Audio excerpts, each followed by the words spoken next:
Welcome to the Nurse Shark Academy Show, a Baxter Professional Services production. Welcome to the Nurse Shark Academy Show, where we're experts in nursing and experts in business.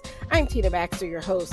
The Nurse Shark Academy Show highlights nurse business owners and others in the healthcare field who promote entrepreneurship. We interview nurse leaders and encourage them to tell their story. Today's guest is Maggie Ortiz.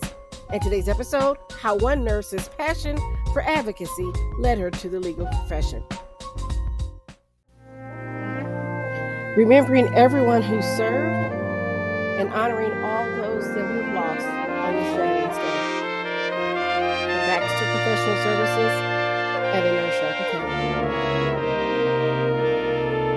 Academy. Remembering everyone who served and honoring all.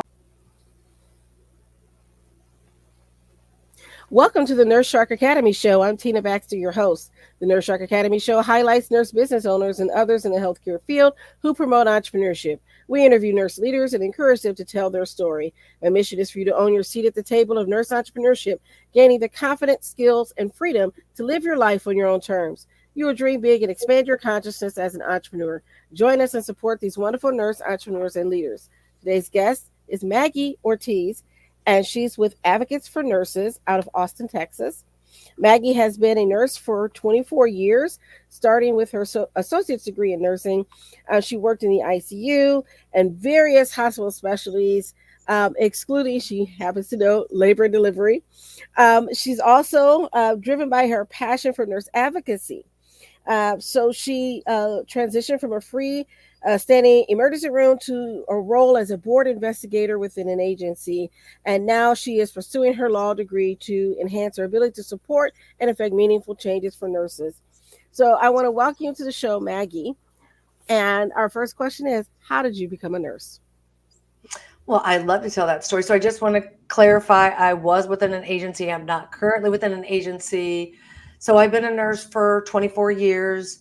I had my associate's degree, as stated, for 15 years. I was going to actually join the military. And then when they said, sign your name right here, I had a child. I was like, so I started community college. So I'm a very big proponent of community college.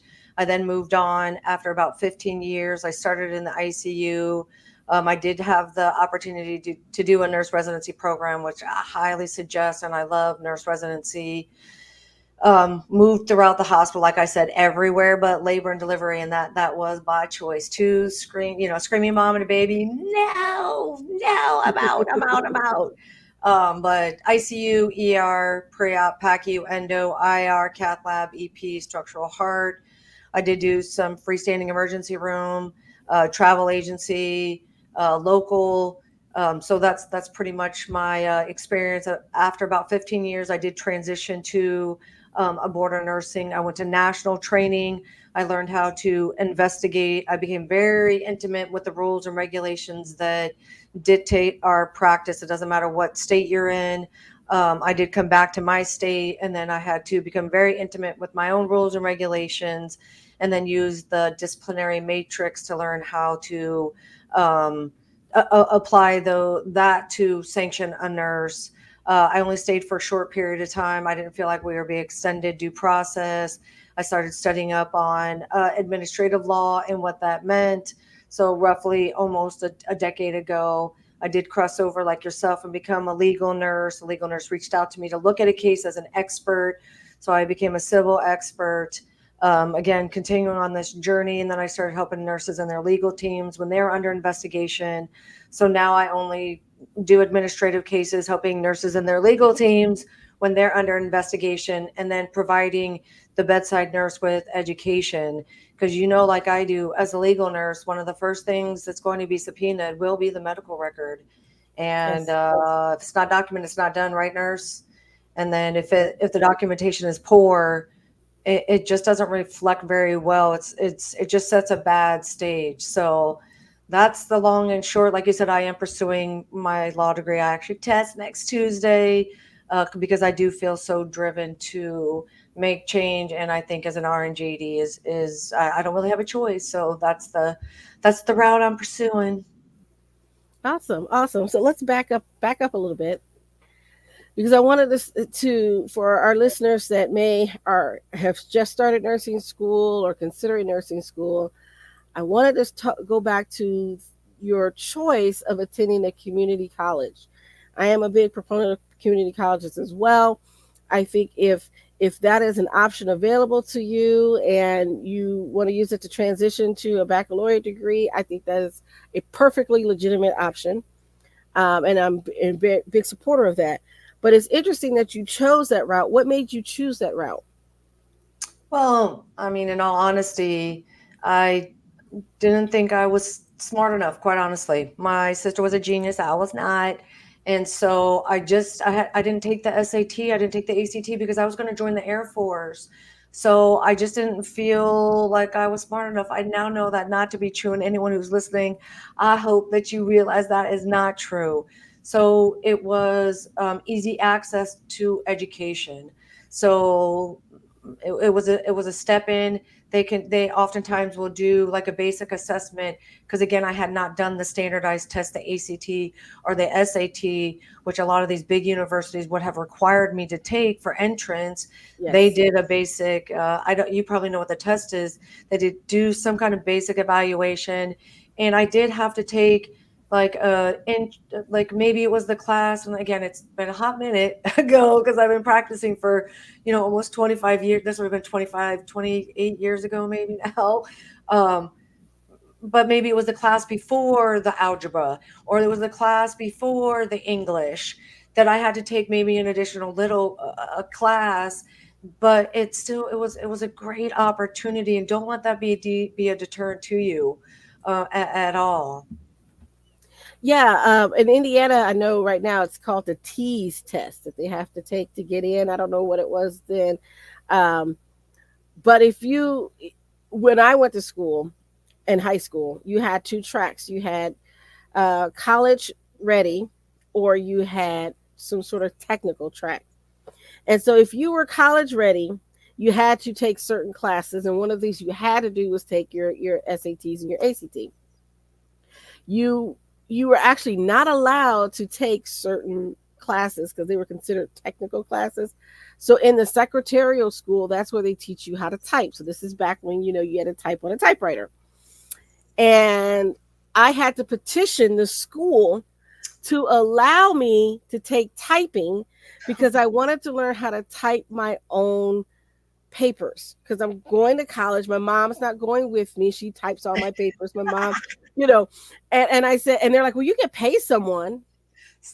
I could, or I could learn how to type myself. So I petitioned to do this. I take the typing class. I get my 80 words per minute that you have to get to pass, etc.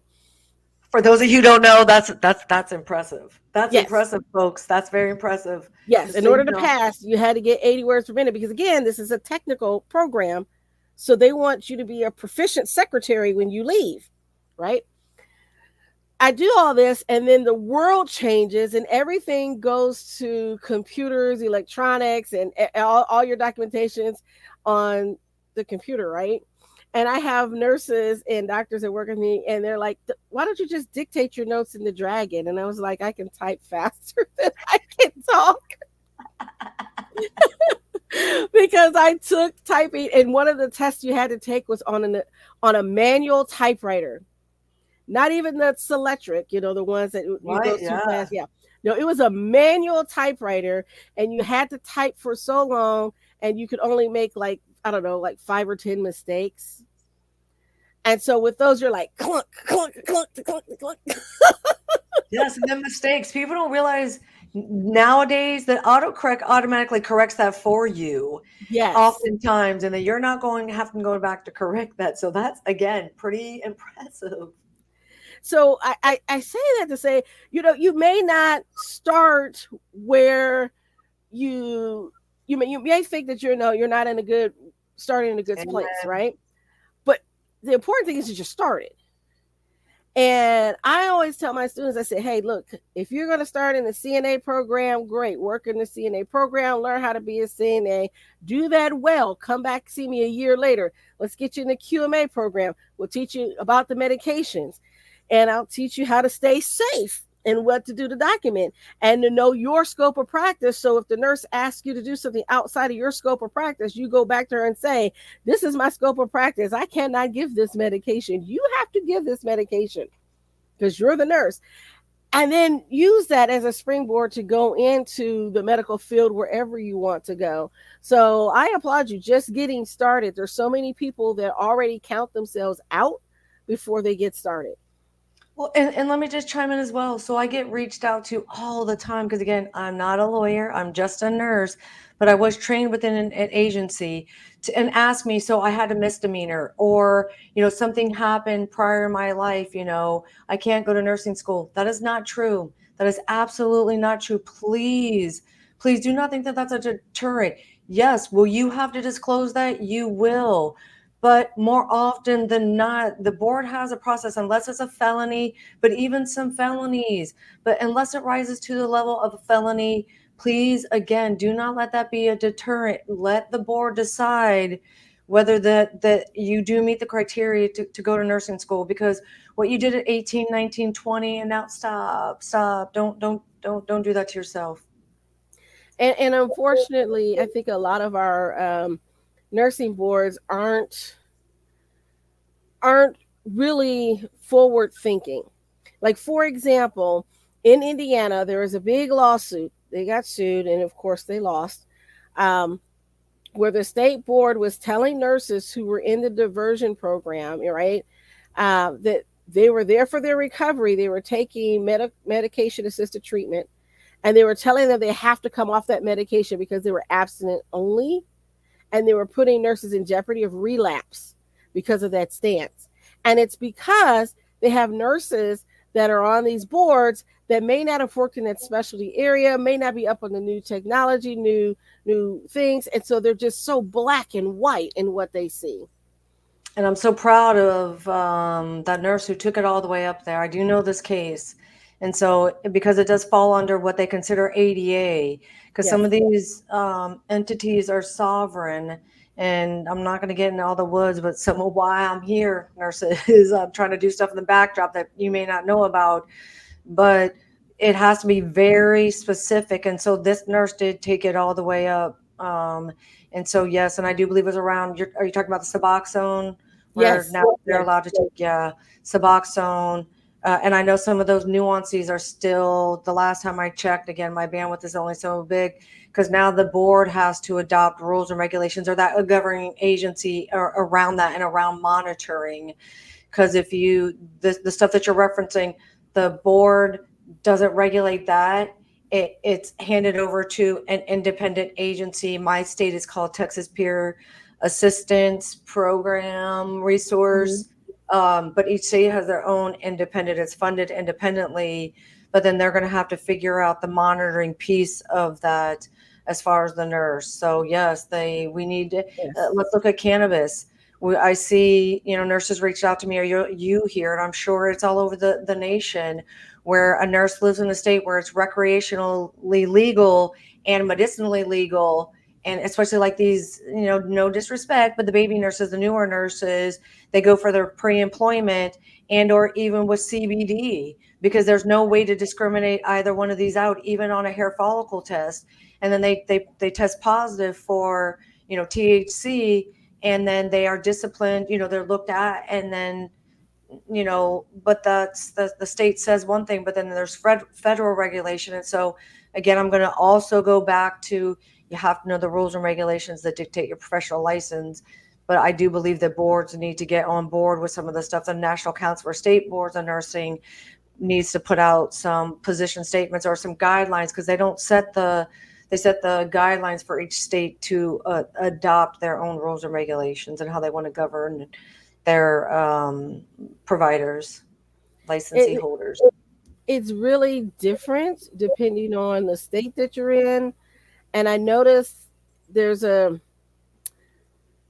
difference if you are in a different specialty. So it seems to me, and this is just my personal observation, that physicians kind of almost get a pass by the medical. I mean, it takes a lot to get a physician's license, right? But nurses, we're just like, yeah, we pounce. I don't understand that mentality. but it just seems like we're just so ready to just take somebody out of the field completely. And I don't understand that. Where is the philosophy to see if you can rehabilitate that nurse to where maybe, okay, maybe they did something like in the Redonda Vault case? Very good example. Originally, and those of you who don't know, originally the State Board of Nursing did dismiss her case, pretty much told her you got to do some education, you'll be fine, but later came back because of the criminal charges.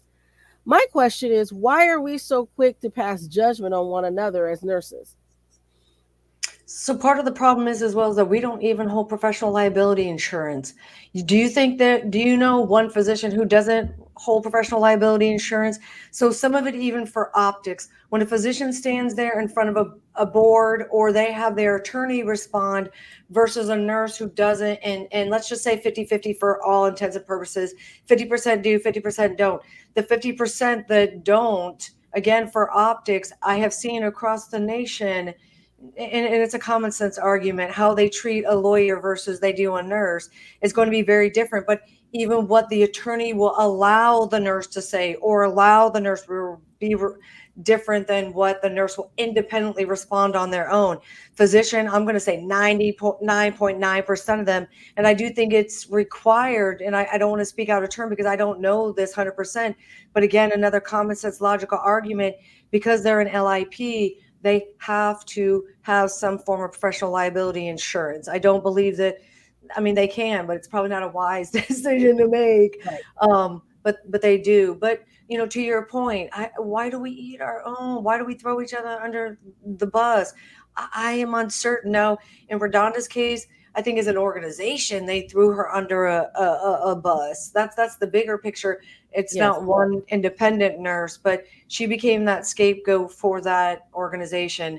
And I do believe there were some political things going on around the water cooler in that state.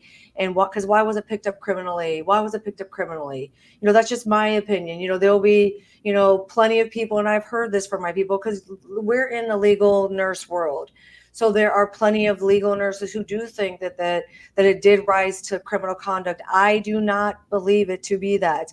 And I do believe that I have more intimate, knowledge than maybe some other people do. I don't always, speak openly about those things, but I do have some intimate knowledge. And again, I saw her speak, I was with her, a couple weekends ago, when she was even singing on a stage. And I don't think that some people realize that, let's just talk about the drug, for instance. We do normalize things in our environment. When she was opening up this drug and reconstituting a drug to people who are experienced, one of the arguments is that why didn't she know it should be reconstituted? Because she had been a nurse for less than 3 years. This was post, I can't remember which hurricane. We were using drugs in our environment. I can tell you, I called pharmacy personally because I think that there was a label, though I think it was Versed that was now, because Versed is normally in an orange vial, and I think it was green. And I was like, I called pharmacy. I was like, what's happening? But I've been a nurse for a long time. We were normalizing stuff in the environment. They were using drugs and from companies we'd not done before because we couldn't get the supplies because they were coming from a new spot. So it's easy to focus the lens all the way in, and pass judgment when you don't even realize maybe some of the other things that were happening. No scanner down in radiology. She asked for it multiple times. I have a lot of experience down in radiology. I've done general radiology. I've done interventional radiology, interventional cardiology. It's a scary place to be. So there are a lot of things that got normalized that, again, it's easy to focus that down. And again, I'm going to reiterate, I don't believe it rose to criminal conduct, but that's just my opinion. And, Yes. it may not be the most popular one. And can I just say, apparently that is the opinion of the judge too. Well, and I thought it was interesting that the judge did in her sentencing, because the defense wanted her, or sorry, the plaintiff, she was on the defense. The plaintiffs wanted her charged because in Tennessee had moved from a class C to a B, which would have been, and again, don't misquote me, because again, I do believe it was, now it's 15 years to life mandatory. But at the time that the petition was filed against her, it was still class C. So during sentencing, the judge did bring that to the plaintiff's attorney to say, no, she will be sentenced with that consideration and not the new one just because when it was filed. So I don't feel like, maybe the judge had, again, I'm not speaking for anyone. I mean, the jury comes back, that, you know what I mean? It's just, it is what it is. I mean, it just, some of the stuff is very disheartening as a nurse. And why will we join this profession instead of like coming around her? I mean, some of the nuances that came to fruition, because again, it was a computer system of their own that was being married with another one, and not enough kinks were worked out prior to it becoming live. And that's just the big takeaway as far as I'm concerned. An inexperienced, and I call anyone who's been a nurse less than 5 years inexperienced, right? An Yes. expert in welding, plumbing, teaching. Anyone, you're not an expert until you're at least 5 years. She's been a nurse for 2.5, 3 at best. And we're floating around a hospital, we're precepting, we're doing a lot of other things. And a nurse in a new setting should just be honing their own skills, and instead of taking on these other responsibilities. But that's an issue that I have with our profession in general. But I know I got real long-winded, Tina. Sorry. No, that's okay. No, I was just thinking because, that's an interesting take because I'm thinking about, I was just speaking with another nurse previously, and we were talking about pathways and internships and things like that in nursing. And I'm like, we do this for physicians, right? We give them that opportunity to learn in a controlled environment. But yet we had nurses that were graduate nurses, hadn't even taken boards yet, were working on the floor and just given this responsibility during the pandemic. And I think, we're wondering then now, why are these nurses burning out and leaving the profession? Because we haven't given them the support that they need. And then we expect them to function like a nurse that's been at it for 10 years. And I don't get it. I'm like, where is the disconnect? And part of it is, I hate to say this, and I'm not picking on hospital administrators per se, like anyone in particular, but I had an administrator, not of a hospital, but of a facility, who basically had the audacity to say to an RN, well, a nurse is a nurse is a nurse, and LPN is just as good as an RN, and what's the difference? Wow. And it took, this is an RN with a master's degree. It took the physician medical director to look at him and say, that is inappropriate and it's insulting, just as if you would tell a physician that an NP is the exact same thing as a physician.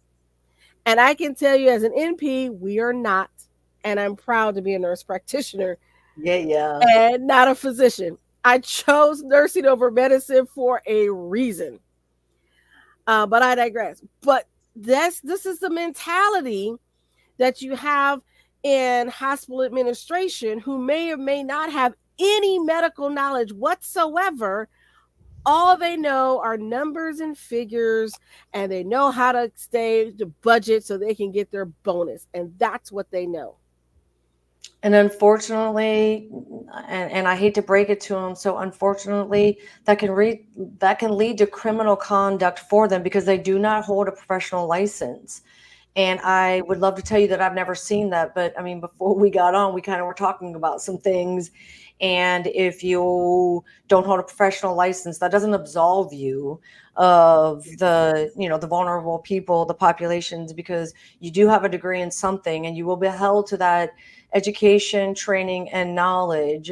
And part of your duty when you take that position is that you will understand and know the people who are in your organization, and the providers that hold professional license are held to a standard, and your duty is to make sure that we're staying within that standard, so it doesn't absolve them of any of that stuff. And that's really disheartening that some, and not only that, it's not just disheartening, it's actually a violation of the rules and regulations, because that's absolutely not true.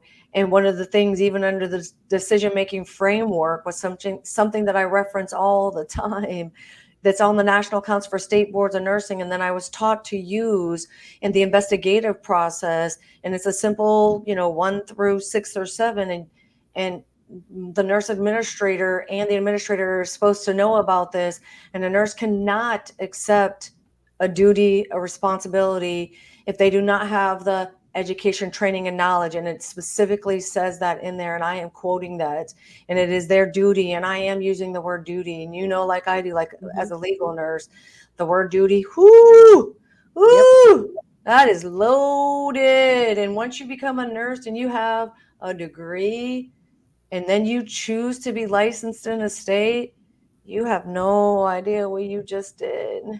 And you will be held to that standard. I'm not telling you some of it's right, but it just is. So you cannot allow someone, especially someone who doesn't hold a professional license, because that's negligence. And then you have to remind them of that. My duty to the patient in my state of Texas, this is a position statement passed in 1983, 1514, that I have a duty to the patient that supersedes a hospital policy or a physician order. I work for the patient. Nurses need to remember that we are their last defense. You need to be very, very, very empowered with your rules, your regulations. When a nurse comes to me and like, they did not love, I promise you, they didn't. Was there a gun held to you? Because then that's different. Then we'll be talking about something different. But if not, look at that nurse in Florida who called 911 in the emergency room because there wasn't enough staff. What was she supposed to do? You can't hold me to the standard that I'm supposed to protect these people. Well, who else can I call besides 911? She did exactly what she was supposed to do to protect those people. That's right. You can't accept an unsafe assignment and then turn around and say, well, they made me do it. I know of a nurse, this was years and years ago. She was the only nurse on duty in this nursing home on night shift. And she had over 30 residents. I think I can't remember how many, but she had over 30 residents that she had to pass meds for and do all the care for on night shift. She was the only nurse. And my question was, and why did you stay? I love you. Why are you still working there? And right. It's because we think, oh, well, who's going to take care of them if I don't? Yeah. Someone will, or they will close and they will send them to places where they can be properly taken care of. But you have to treat your license as your business. Thank you. You don't take care of business, you will be out of business. And I'm just going to double down on that, sister. I'm going to double down on that because I know things. I have a body of knowledge that a lot of people don't have. And that's why we're here. We're trying to help spread, some of the message and the education. I only came by this knowledge because of where I landed. So I'm here to tell you. So let's just talk about this setting. There is negligence. Something happens. A patient falls, has a bad outcome. You fail to recognize that. They expire within the building. Can you or can you not say that you didn't have enough staff? No, because again, you will be asked, what did you do? And again, I'm going to double down on that. I have seen nurses. This nurse has been in the media in that state of Pennsylvania. The patients have a right to fall. Patient fell, had a bad outcome. It became criminal conduct. So again, doubling down on what you're saying and swinging back, you will be put on the Office of Inspector General list. Let me say that again. You get a revocation of your nursing license, as this nurse did, or even like we talked about Redonda. Anyone who gets you get your nursing license revoked. So a revocation means you get it revoked. You will end up on the OIG list or the Office of Inspector General list. That oftentimes then ties you to National Practitioner Database codes. So NPDB codes for a nurse practitioner LIP, that's a big, huge deal.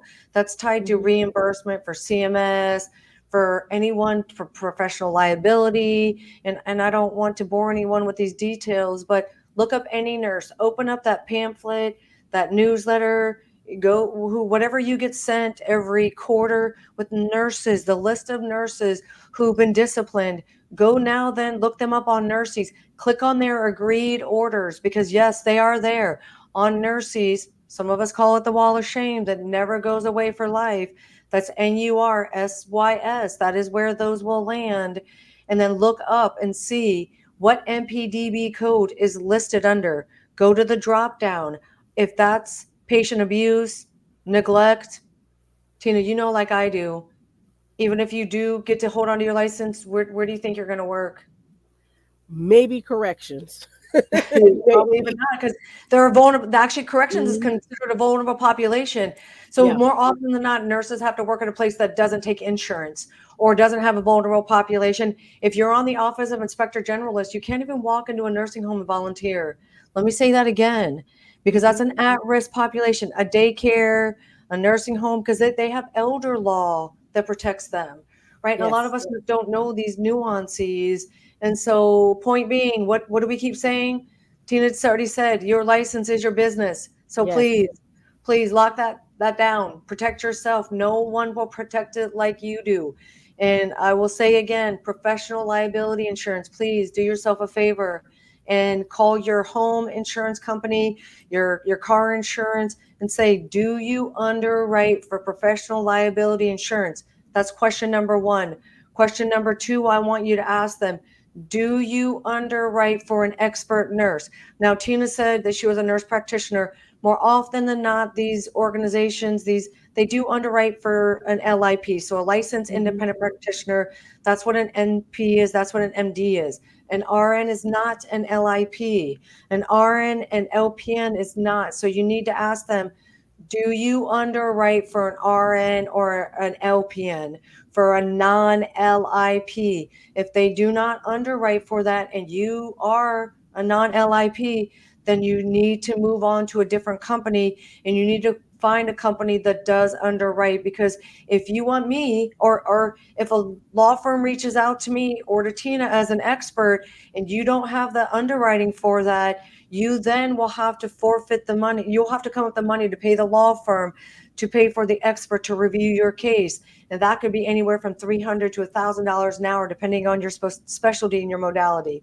So, and again, I know I got long-winded, but it's something that I do believe in, because it will financially exhaust a nurse. It's financially exhausting to a nurse to have to be under investigation by a board, could be involved in multiple types of litigation, and then have to come up with the money for a civil lawyer, for administrative lawyer. It will never cover you for a criminal lawyer. But see, if you're covered under these other two, if it does turn criminal, which is rare, then all your money can be spent there instead of across three types of lawyers, right? And let's not forget that while this is going on, you may not be able to work. And there it is. Yep. Repeat that. Yep. I've seen So that.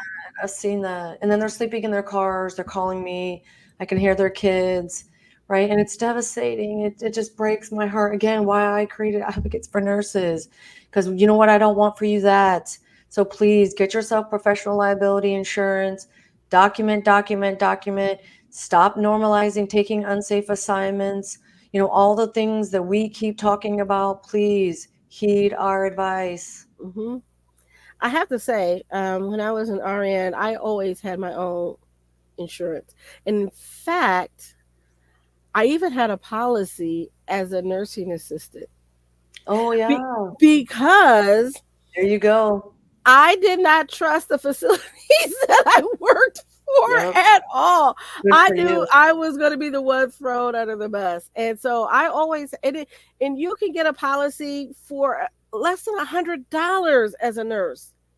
It is. It's like a Starbucks, give up two maybe Starbucks a month. And again, now for Yeah. you, it's going to be more expensive. Oh, Like yeah. the For an MP, LIP, that's a whole other yes, story. yes. But for the RN, stop it. For the LPN, and even like I do expert work. So all you do is you call them and you just tell them, I'm not just in, at the bedside, I'm doing this.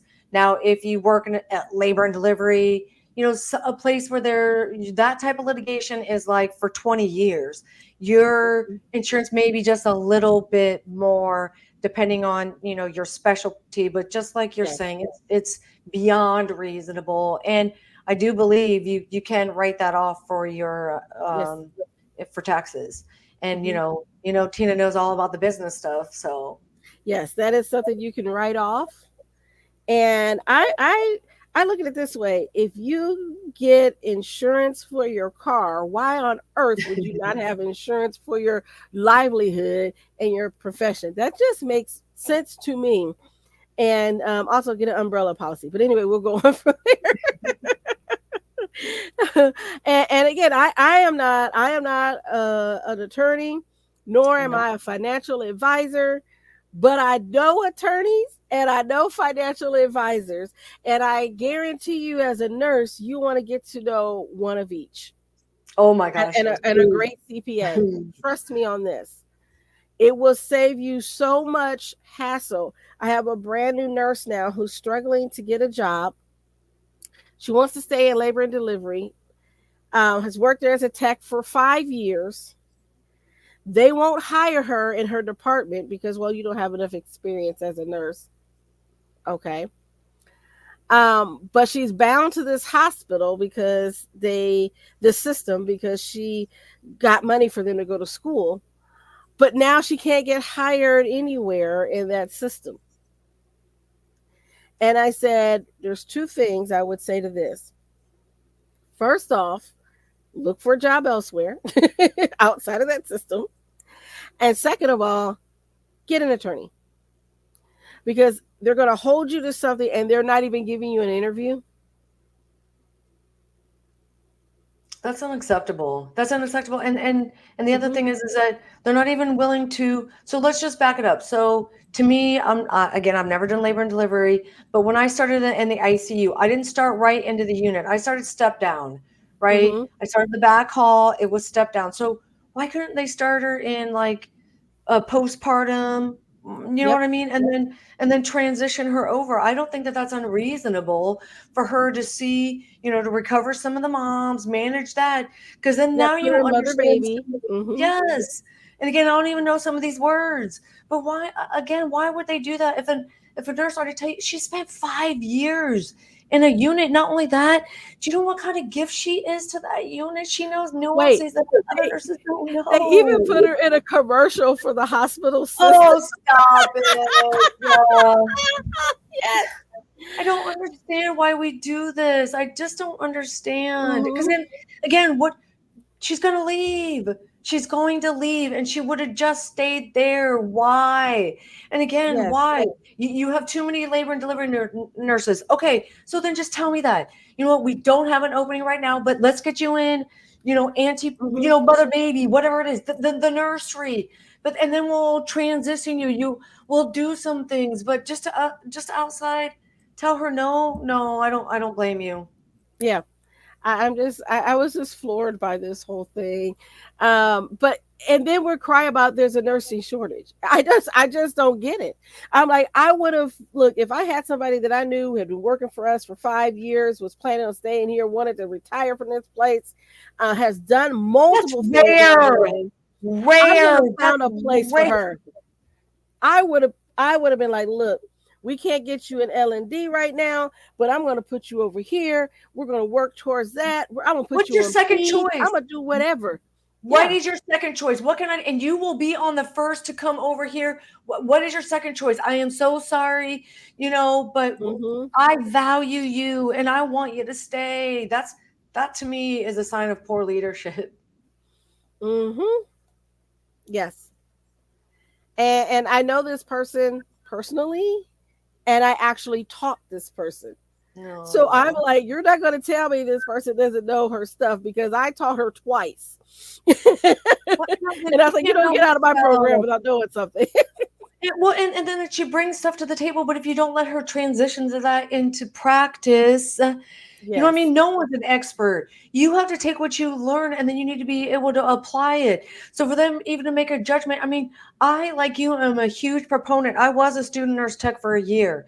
And then Mm-hmm. I saw it transition when we were starting to do clinicals in nursing school. The nurses that were not CNAs, they're like, Mr. Bob, I'm going to come in. I'm like, hey, Mr. Bob, let's get up, buddy. We're going to, because I knew where the supply room was. I knew what the routine was. I already was ahead of the game, right? I was planning the day. I knew what was happening. I knew even some of the nurses. I knew some of their dispositions, right? I think it should be required. Now, not getting paid to do that, I think that that's one of the newer things that people are talking about. I don't think that is fair, but Right. I do believe that I think it should be a requirement, just like I think all RNs, if you want to become an NP, then no, then you need to be an RN for 5 years, and you at least need to do some inpatient hospital stuff, because I have seen where we've gone all the way and they don't know sick or not sick. And I've seen that in a clinic setting. And had I not gone to the doctor, it more likely than not would have cost the patient their life. So I have, thoughts on that as well. I mean, you are not an expert in Yeah. anything. And for you to be building on education when you're not even an expert as an RN, how are you building? You're building on what? You don't even have a foundation yet. So learn sick or not sick, and then build on your degree.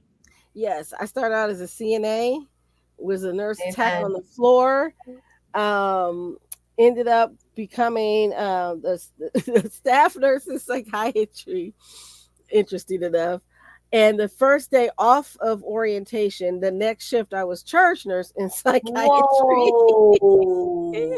Because I got drafted to work the next shift, and they're like, "You're officially off orientation. Go up there and on the third floor on addictions, be the charge nurse. And oh, by the way, you're getting 2 admissions who need vital signs every 2 hours. You don't have a unit secretary, but you have an aide who can't walk because her knees are bad." Oh my gosh. That was my night off of Wow. orientation as a brand new nurse. Wow. See, I hear this every single day. And oftentimes it's the older nurses who come to it as a second career who will puff up a little bit, who will say, nah, I'm not doing that. But I'm like you, when I came out of this, as a baby, you have nurses who can give fentanyl and Versed who can't even order a drink at the bar, who can't go to happy hour. And again, I'm not, endorsing drinking by any stretch of the Mhm. imagination, but I mean, it's concerning what the normalization of some of these behaviors in our environment, and we do. That's why I applaud you and thank you for all the stuff that you do, because if nothing else, we both help equip nurses with some of the language so that they can say, they can look at the stuff that we did and say, no, wait, I heard Tina and Maggie say that I don't have to do that, I cannot do that. Texas Yes. 217, 1S and T, that's the charge nurse making me assignment, that's S. T is me accepting that assignment, that's administrative law. The definition of medical malpractice is knowingly and willingly taking on an unsafe assignment. So as we educate these nurses and help them use these words to help leverage, to empower themselves, and just say, I'm so sorry, nursing leader, I don't believe that's what it says on the rules and regulations. And it's not about you as the independent nurse. You're just saying that we're all held to this, and that you're just reiterating what the board says, what medical malpractice is. So yeah, it makes me sad for our profession. And Hmm. just to double down as well, when the average experience of a hospital nurse is 2.5 years, let me just say that again. The average experience of a nurse in a hospital setting is 2.8 years. That's worrisome, because now the newer nurses don't have any good behaviors to mirror. And just like touching on what you said as well, may have come out during the pandemic, where doctors were told they didn't even have to go into rooms. They were copy and pasting our assessments, told not to waste drugs. I'm seeing nurses being reported to boards or agencies because they're not wasting drugs. Well, you told me I didn't have to. But that was during the pandemic, and they never had live clinicals, so they don't even get to see normal behaviors, because they're seeing the other nurses who are inexperienced do behaviors that are not standard of care, because it's just like this huge big animal that we've lost control of. It makes me sad. It was really telling, some of the issues that were happening in healthcare during the pandemic, and it was a scary time. Where as a clinician, I was like, can I get labs ordered during this time? Are they going to be able to go in and get their labs? Um, they just basically told us. I remember when it first happened, they're like, okay, we're going to go home. It'll be about a week, maybe two. That's what we were told. So for the first week, we shut down. We didn't see any patients. The second week, we were like, well, we better open up and see patients. So the second week Yeah. we were seeing patients, and then they were like, well, no, we're just going to stay home sort of indefinitely. I was at home for 2 years seeing patients, talking to them on the phone, because at that time we didn't have the right infrastructure to do the video visits, not like we do now.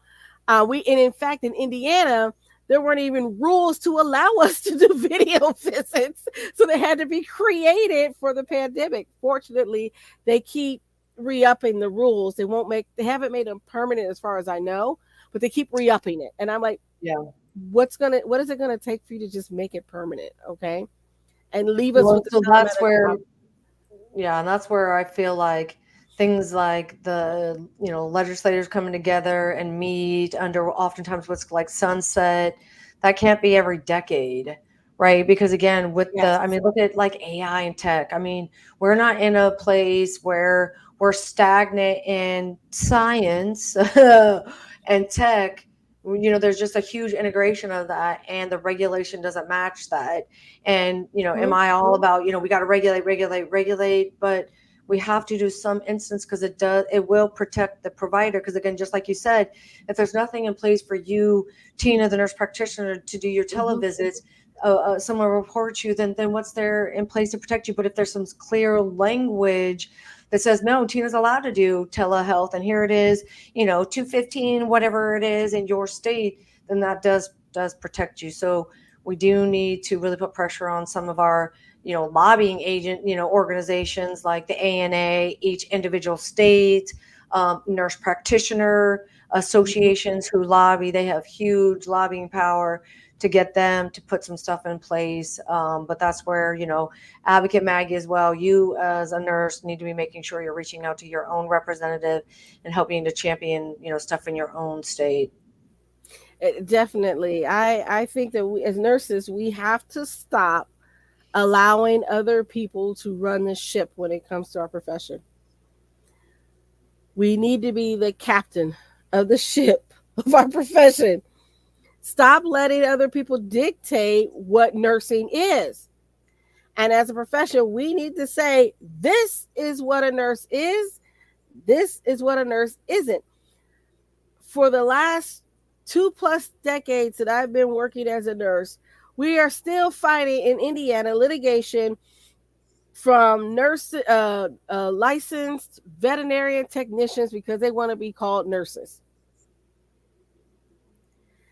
And the So definition of nursing is taking care of people, not animals. animals. So interesting. So they petitioned the Board of Nursing to try to get a license. They're licensed veterinary technicians, but they want to be Yeah, called nurses. And I'm nurses. like, no. Well, and let's unpack that for your audience. So nurse is a protected word in 33 or 32 states. Mm-hmm. Boards have specific language around the word nurse, which normally requires the use of that to you to hold a license and meet the criteria of a nurse in a state in the United States. So that is a protected word. Interesting you say that. Mm-hmm. So anesthesia assistants that have the educational equivalent, and again, I don't want to misspeak, to a CRNA. So they can give the drugs, but it's under they're under the medical board. They don't go to nursing school. They have undergraduate degree in something, and then they get their advanced and anesthesia assistant to Mm-hmm. work under an anesthesiologist to sedate patients. So they petitioned the board in Texas for, and this is an AA that was telling me that to get a license under the board of nursing. The board of nursing, I believe, per this AA was like, stop, no. These are nurses. So you have to stay under the medical board. Mm-hmm. But so where do veterinarian assistants, because there's vet tech, Yeah, they're vet. under So the veterinarian board. They're not on okay, the nursing board. okay. So, but they want to be called nurses. And I'm like, stop it. Why can't Well, you just be called a interesting. veterinarian tech? Because that makes sense. It tells people actually what you are and what you do. Be happy to be a vet tech, right? Right. Interesting, because I was looking, because my youngest was looking at doing some veterinary medicine, and because there's three different classifications, right? There's like the veterinarian, the doctor, then there's Mm-hmm. two other. There's like you said, the nurse, and then there's something that's so. How I would see it is like the MD, the RN, and maybe the MA is Mm-hmm. how they kind of have it in their world. But that's Yes. interesting that they were petitioning the The Board of They want to Nursing. be called veterinary nurses, and I'm Yeah. like, there's no such thing. And so we fight this like every few years. They introduce the bill, and Interesting. ISNA goes up against it. We talk to them and say, this is what a nurse is. This is not what what they do. According to the definition from the ANA, this is what a registered nurse would be. They Yeah. do not meet the criteria to be a registered nurse. I'm sorry, because Interesting. here's my thing: would they suddenly decide that, well, I can work on Fluffy? I could go here and work on So you. there it is. So there You is know, that is the counter argument. Again, uh, I don't mind the use of the word as long as there are serious restrictions applied to that in hmm that world, because that is the concern, is that they will take that word and say, oh, I worked on a tiger in, wherever in the safari, whatever. And now, of course, I can work on humans. So that is, and the duty of the licensing agency is to protect the public. It is never to protect the nurse. And I don't know that enough of us understand that nor know that. I think they graze over that in nursing school. But let me hmm just repeat that the actually mission of the regulatory body is to protect the public and not yes. the provider, nurse, doctor, PT, OT, whomever it is. It's the public. That's their duty. Well, and let's think about this. I took comparative anatomy, so biology major Say here. that again. I don't even know what that is. What? That is anatomy. It's looking at several different species and looking at their anatomy and differences. And so, having had taken that, I appreciate veterinarians because you have to deal with all kinds of stuff, and we got the human body, and it's for the most part basically the same. I get that, but that in no way makes you the expert on the human body, right? No. Nor would I say I'm an expert on the cat, the rhino, the lizard, or whatever else, because I just took one comparative anatomy course. To me, it makes sense. But again, everybody wants the the idea of being a nurse, kind of like that power of being a nurse, but they don't want to actually do the work to become the nurse.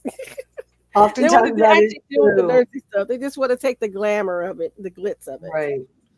Yes, and Um, even some of the stuff around the water cooler with these nurses, I get sent stuff about, you know, buying their degrees or trying to get through nursing school quick. I'm like, that's not a thing.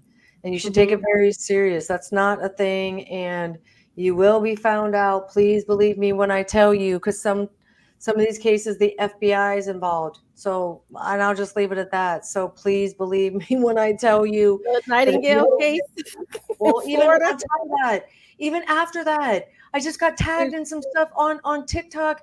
Mhm. So this was what, like a year ago, nurses to date, like on social Yes, media talking about buying a degree, and I'm like, has anyone not learned from the nurse? I mean, what is happening? The FBI is involved. If you do not think that you will be found out, you are gravely mistaken. I would be Please.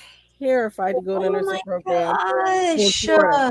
There are nurses that went through these schools and they may have legitimately gotten a degree from those schools before all this other stuff happened. I know. Now they can't even go get into another nursing school to redo their training because they're not accepting them.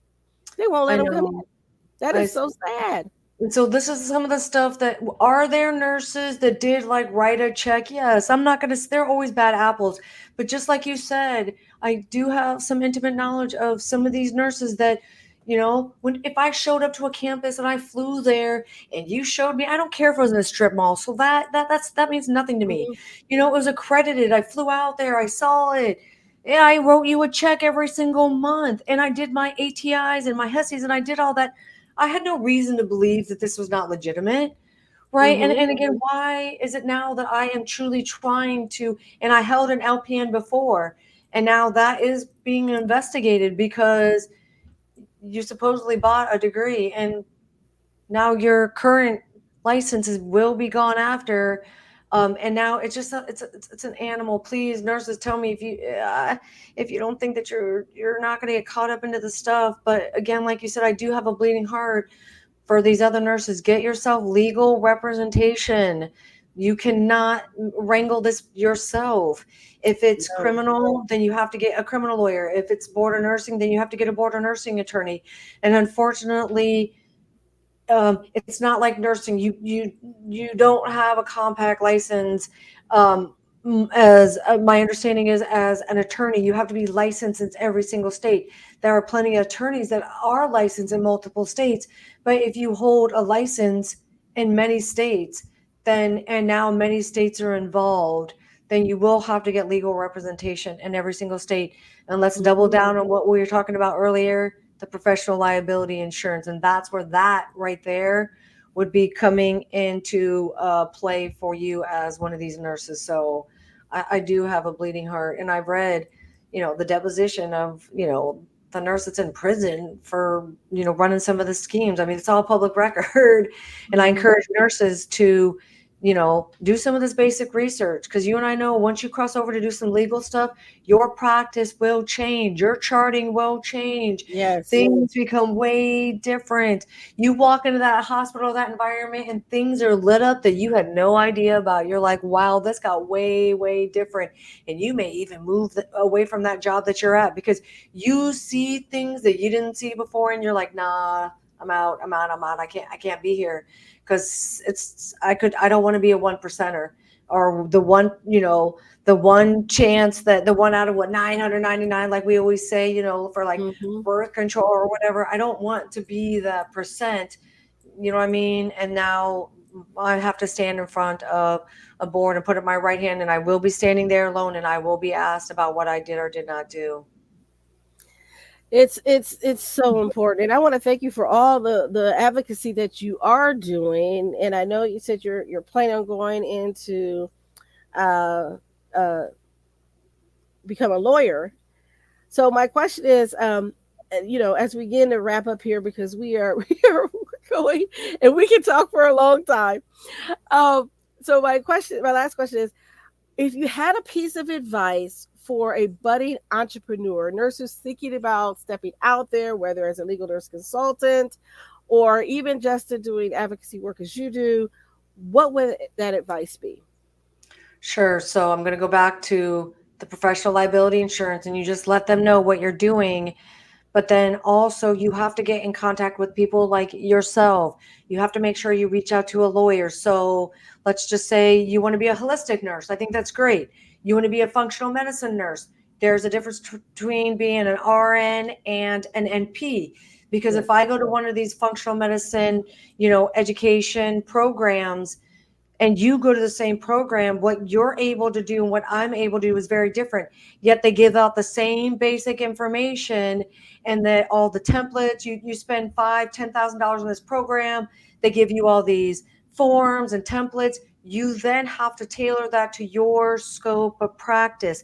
You cannot let your website go up. You cannot let forms go out. You cannot interact with patients if it's not within your scope of practice. So then you need to go back to a lawyer, you need to go back to your Nurse Practice Act, and you need to make sure that your now new practice as an entrepreneur mirrors your scope. Then you need to make sure that you have policies, that you have procedures, that anything that you're doing, because anytime you cross over and you hold a professional license, there are so many agencies involved, from the hospital Mhm. association to CMS to the Joint Commission and yada, yada, yada, yada, yada, that you have to just be real sure that you have things in place. As a nurse practitioner, you open up an independent practice, you have to have policies in place. You have to have HIPAA, you have to have, whatever it is, vaccinations, what, I don't even know all the words, that you have to have that stuff in place. So please, please, please, just always think about worst case scenario. If my new business is under a light, and now I'm involved in any type of litigation, does my entity have the things in place? Do I have an LLC? Do I have my own bank account? Have I separated my income apart? Whatever it is, reaching out to the expert like yourself who can set you up with those, because you're not expected to know everything. You are not. But then you reach out to people like yourself and or me to help guide you along that journey, to make sure, hey, I want you to get a hold of this lawyer, or here's a list of lawyers that you can get a hold of from given what you told me. You do psychiatric nurse practitioner. You are in a very high litigious, these are vulnerable people. So I suggest that you reach out to the American Association of Nurse Attorneys and make sure that everything aligns with what your practice is. So I know that was a very long answer, but know the rules and regulations that dictate your practice. Stay in your lane, nurses. Definitely, definitely. And you might want to consider whether or not you want to say nurse something, unless you are legally required Oh, to. there you go. There you So, as a go. wellness consultant, There you go. if you say wellness nurse consultant, now all of a sudden, if you don't have a compact license and you talk to somebody out of another state, you're now liable because you're actually crossing state lines. And so you could be sued for that and be outside of your scope. So you have to know what you're doing and where you're doing it if you put that title nurse in there. So it's so funny. You don't have those problems if you're just some Joe Schmo that decided to go to a functional medicine seminar and hang your shingle out, right? But because Yep. you have that nurse, you're under a different standard. Yes, ma'am. Oh, Yes, ma'am. okay, so you have a gift for our listeners. Right now, they can get a $5 subscription on your website. Tell me about that. Sure, sure, sure. So it's advocates for nurses, FOR, or for. So like a lot of things that you and I were going back and forth about the legal stuff. I get asked about cases like they see in the media, and they're like, "Well, tell me, walk me through that from beginning to end." I did for June. I did failure to respond around AED CPR awareness. A nurse and a CNA, because it's also CNA awareness month last month. Yay, yay, yay! Love me some CNAs, and both of them failing to respond, and what that means under civil, criminal, administrative. I'm not a lawyer, but just breaking that down. So every month I break down a case around something, themes that are happening, just in the United States. And I just lay it out for us to see, if this happens. The one for July is unfortunately around, you're a psychiatric nurse, so it's around mental health. Oftentimes nurses turn to substance use or will suffer from substance use disorder due to mental health issues, and they'll divert drugs. So it's around, one of the nurses that was charged with 44 counts criminally, and what that means. So that's the case review that I'm doing for July. So I go over some basic things, just do, some fun things. And then what do nurses really want? They really want that case review. So I'm offering for the next, for your subscribers, a $5 discount on my website. So you get that case review in written form. I do video form as well, because everyone wants video pieces of it. And then it's also in written form as well. Okay, so that you go to your website, and your website again, and just so they make sure they get it.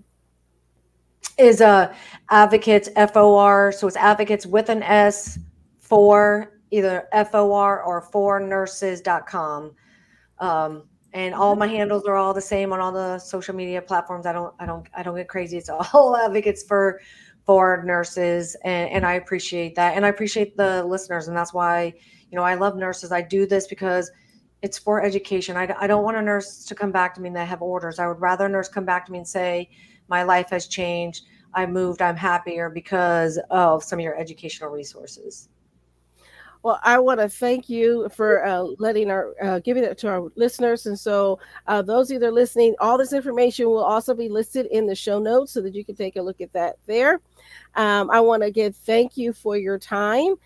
This will end our show today. So thank you to Advocate Maggie for all the great work that you're doing. If you're watching us on YouTube, please don't forget to hit the notification bell and subscribe. And then also, if you're listening to us through Podbean or any other place where you're getting your podcast for the audio version, we're asking that you leave us a like and a comment. And so we thank you for listening, and I'll see you next time.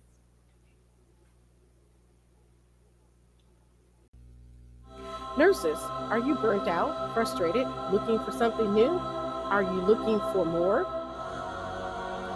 Nurses, are you ready to feel the sun? You will dream big and expand your consciousness as an entrepreneur. Your nursing license is your key to freedom. Join the Nurse Shark Academy at the nursesharkacademy.biz today. Thank you for listening to the Nurse Shark Academy show wherever you get your podcasts or watching us on YouTube. Don't forget to like and subscribe, and don't forget to hit the notification bell so that you'll know when all of our episodes come out. If you want further information, you can contact us on the nursesharkacademy.biz.